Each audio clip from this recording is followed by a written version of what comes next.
काफी लोग हैं। तो इसलिए आपका इतना जनाधार को देख करके हमारे जेल के उनके सिपाही किसी के सामने सीना तान के झारखंड के हित की बारे बोल सकते हैं। और यहाँ के क्षेत्रीय पार्टी कभी उनके सामने मुंह नहीं खोलेंगे। कैसे मुंह खोलेंगे?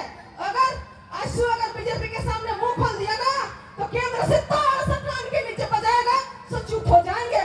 चाचू करना मुश्किल हो गया, लेकिन हम लोग बिना पद और पावर में रह के हल्ला करके यहाँ के प्राइवेट सेक्टर में अनेकों लोगों को नौकरी लगा चुके हैं और करोड़ों करोड़ों का मुआवजा दिला चुके हैं।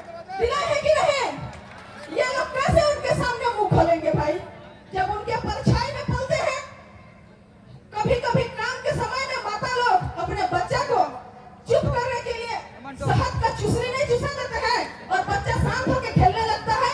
उसी प्रकार नौकरी बेचने के लिए यहाँ के विधायक लोगों को थोड़ा बहुत पैसा दे करके बस चूसनी चसाते हैं और ये कभी यहाँ के नीति नियम के बारे बात नहीं करते। और बात वही करेंगे जो झारखंड की मार खा करके जीते हैं। आपको थोड़ा बहुत महाभारत की बात को बताते हैं। महाभारत युद्ध में एक युवा योद्धा था, अभिमन्यु का नाम जरूर सुने होंगे। एक नौजवान योद्धा था अभिमन्यु।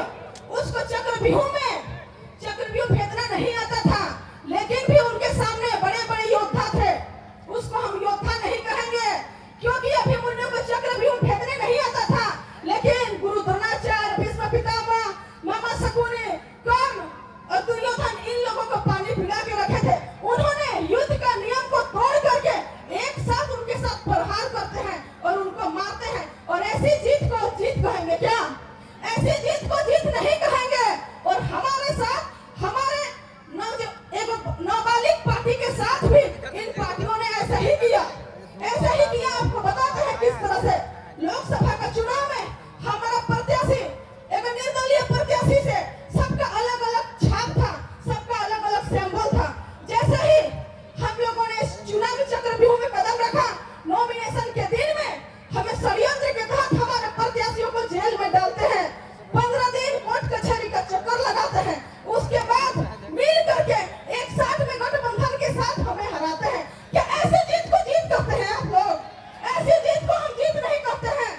जेल के उनका केंद्रीय अध्यक्ष, महिला मोर्चा की अध्यक्ष होने के नाते हम जितने भी पार्टी है सभी को चुनौती देते हैं, ललकारते हैं। अगर हिम्मत है तो अकेले आकर के विधानसभा चुनाव में 70 सीट से प्रत्याशी उतारेंगे, सामना करके दिखाएं, तब बताएंगे कि राजनीतिक में लड़ाई कैसे होती है।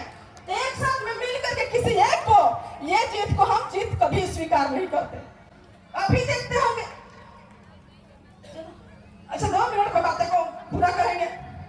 अभी सोशल मीडिया में एक दो बातें आ रही थी हमारे झारखंडी और बिहारी बात को लेकर के कि आप लोग बिहार के लिए अपशब्द बोलते हैं।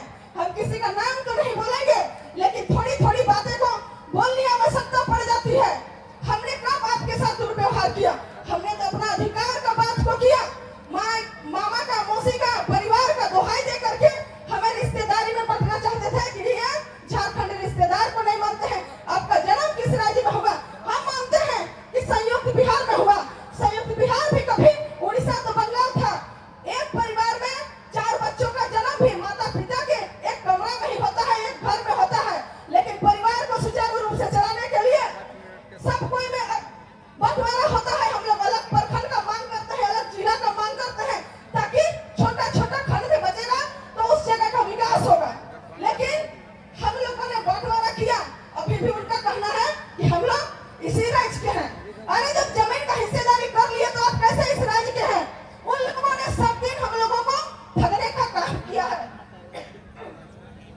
आप लोग याद कीजिए, जब बिहार बोर्ड में परीक्षा लिखते थे, जब बिहार बोर्ड में मैट्रिक परीक्षा लिखते थे, जितने भी चाचा लोग हैं जो 2000 से पहले मैट्रिक परीक्षा होती थी, क्या स्कूल में मैट्रिक पास करने की प्रतिशत कितनी होती थी?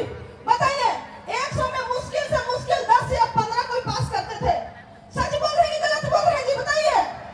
मुश्किल से मुश्किल 10 या 5 पास करते थे। और जैसे ही बिहार बोर्ड से मतलब बिहार से झारखंड अलग हो जाता है, झारखंड बोर्ड में परीक्षा लिखते हैं, आजकल कोई फर्स्ट या सेकंड डिवीजन नहीं चलता है। सब फर्स्ट डिवीजन में प्रतिशत पे बात होता है कि कौन कितना प्रतिशत लाया। जैसे ही बिहार बोर्ड से झारखंड वाला बोर्ड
संबोधन